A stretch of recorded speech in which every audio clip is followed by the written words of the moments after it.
చంద్రబాబు నాయుడుకి సంబంధించిన తన ఎల్లో మీడియా ఇదే దుష్ప్రచారాన్ని కొనసాగిస్తూ ఏ రకంగా ఒక వ్యవస్థీకృత ఒక ఆర్గనైజ్డ్ క్రైమ్ ఎలా చేస్తారు అనేది ఇంతకు ముందు కూడా చూపించిన. అంటే వ్యవస్థీకృత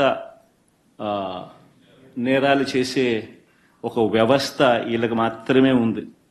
ఒక పద్ధతి ప్రకారం ఒక గోబెల్స్ ప్రచారంలో భాగంగా వాళ్ళకి సంబంధించిన ఎల్లో మీడియా అంటే ఓ ఈనాడు, ఓ ఆంధ్రజ్యోతి, ఓ టీవీ5 వీళ్ళకు తోడు ఏ రకంగా వీళ్ళు ఉంటారు, ఏ రకంగా చంద్రబాబు నాయుడు ఉంటాడు, ఏ రకంగా ఓ దత్తపుత్రుడు ఉంటాడు, ఏ రకంగా వీళ్ళకు బీజేపీ పార్టీలో కూడా వీళ్ళకి సంబంధించిన మనుషులే అక్కడ కూడా ఉంటారు. వాళ్ళు కూడా ఏ రకంగా అందరూ కలిసి ఒకే కోరస్గా ఏ రకంగా అబద్ధాలకు రెక్కలు గట్టి ప్రచారం చేస్తారు, ఒక వ్యవస్థీకృత క్రైమ్ ఏ మాదిరిగా చేస్తారు అని చెప్పి మీకు ఇంతకు ముందు కూడా విపులంగా కూడా చెప్పడం కూడా జరిగింది. ఆశ్చర్యం ఏమిటనంటే చంద్రబాబు నాయుడు గారు తన గుండెల మీద తాను చేతులు వేసుకుని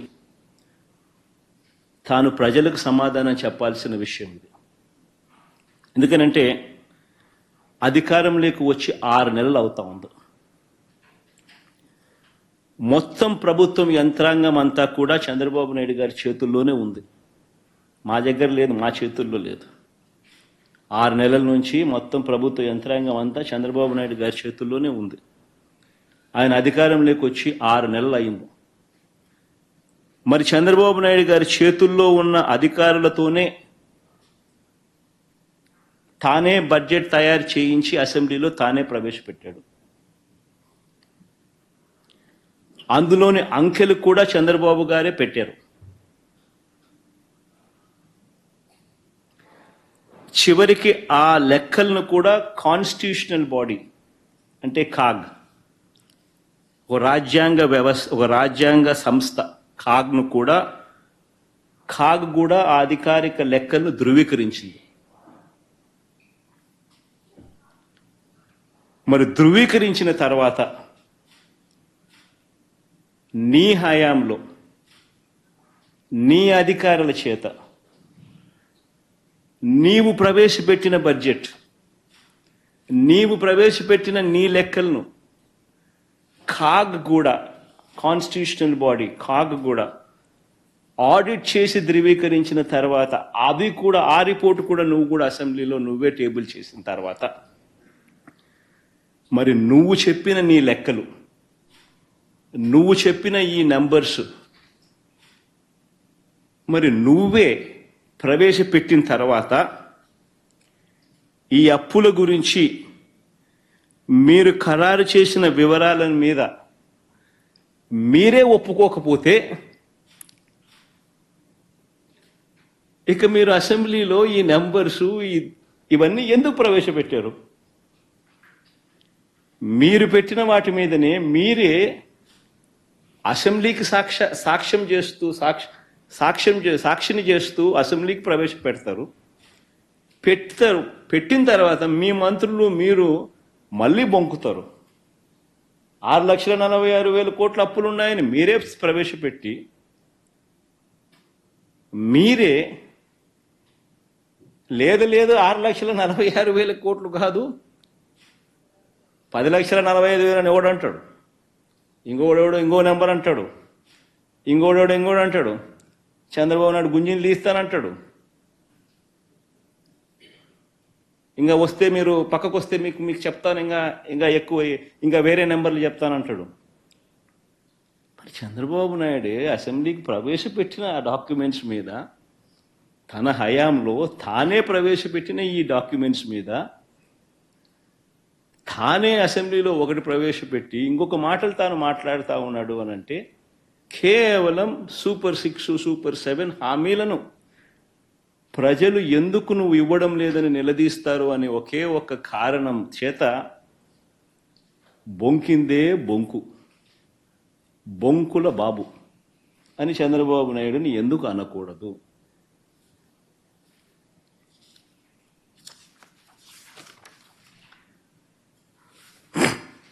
చంద్రబాబు నాయుడు ఇంకా ఒక అడుగు ముందుకేస్తూ చెప్పిన అబద్ధాలే మళ్ళీ చెప్పుకుంటా వస్తూ ఉంటాడు.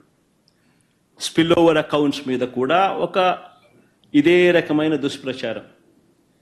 ఈరోజు నేను చూపిస్తా ఉన్నా, ప్రతి సంవత్సరం మామూలుగా స్పిల్ ఓవర్ అకౌంట్స్ ఉంటాయి. ప్రతి సంవత్సరం, ఈ సంవత్సరం నుంచి కాస్త కూస్తో నెక్స్ట్ ఇయర్కు మళ్ళీ స్పిల్ ఓవర్ అనేది ప్రతి బడ్జెట్ నుంచి ఇంకొక బడ్జెట్కు స్పిల్ ఓవర్ అనేది సర్వసాధారణంగా స్పిల్ ఓవర్ బిల్స్ అనేది ఉంటాయి.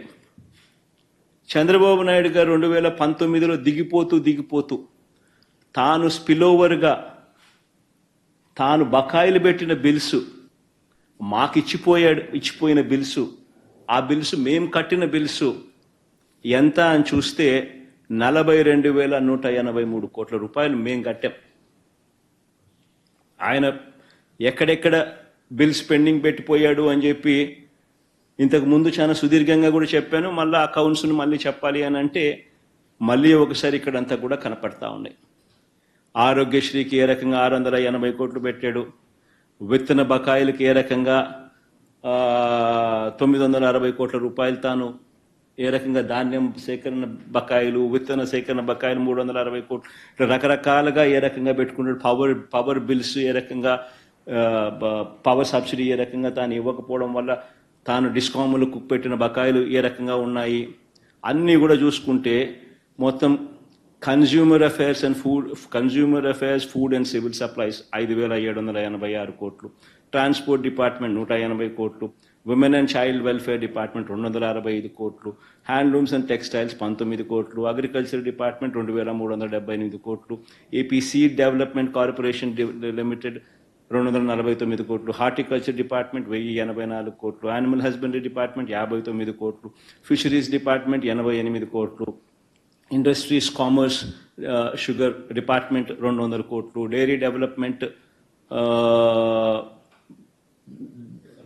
72 కోట్లు, school education mid day meals 148 కోట్లు, రోడ్స్ అండ్ బిల్డింగ్స్ 1,100 కోట్లు, ఏపీ వెల్ఫేర్ డిపార్ట్మెంట్ ఆర్టీఎఫ్ అంటే ఫీజు రీయింబర్స్మెంట్ బకాయిలు 2,800 కోట్లు, ఏపీ ఎంఎస్ఐడిసి 142 కోట్లు, ఆరోగ్యశ్రీ బకాయిలు 680 కోట్లు, ఈహెచ్ఎస్ ఎంప్లాయీ హెల్త్ స్కీమ్ 154 కోట్లు, సోషల్ వెల్ఫేర్ డిపార్ట్మెంట్ 848 కోట్లు, కమిషనర్ పంచాయతీరాజ్ అది 2,036 కోట్లు, కమిషనర్ పంచాయతీరాజ్ ఇంజనీరింగ్ 1,200 కోట్లు, కమిషనర్ రూరల్ డెవలప్మెంట్ ఎన్ఆర్ఈజీఎస్ 2,340 కోట్లు, ఆర్డబ్ల్యూఎస్ బకాయిలు 2,757 కోట్లు, ట్రైబల్ వెల్ఫేర్ 76 కోట్లు, ఎనర్జీ 9,823 కోట్లు, వాటర్ రిసోర్స్ డెవలప్మెంట్ అన్నీ కలుపుకుంటే ఏ రకంగా 42,183 కోట్లు ఏ రకంగా చంద్రబాబు నాయుడు గారు గిఫ్ట్గా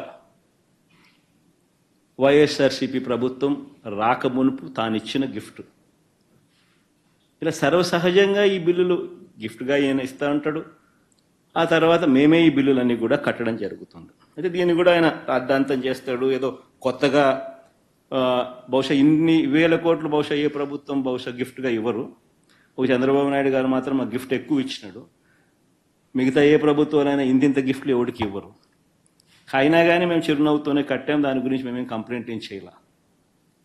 ఇలా సర్వసాధారణంగా జరిగే విషయాన్ని కూడా భూతద్దంలో పెట్టి చూపించి ఏదో జరిగిపోతా ఉంది, జరిగిపోయింది అనే భ్రాంతి కలిగించే కార్యక్రమం చంద్రబాబు నాయుడు గారు చేయడంలో దిట్ట.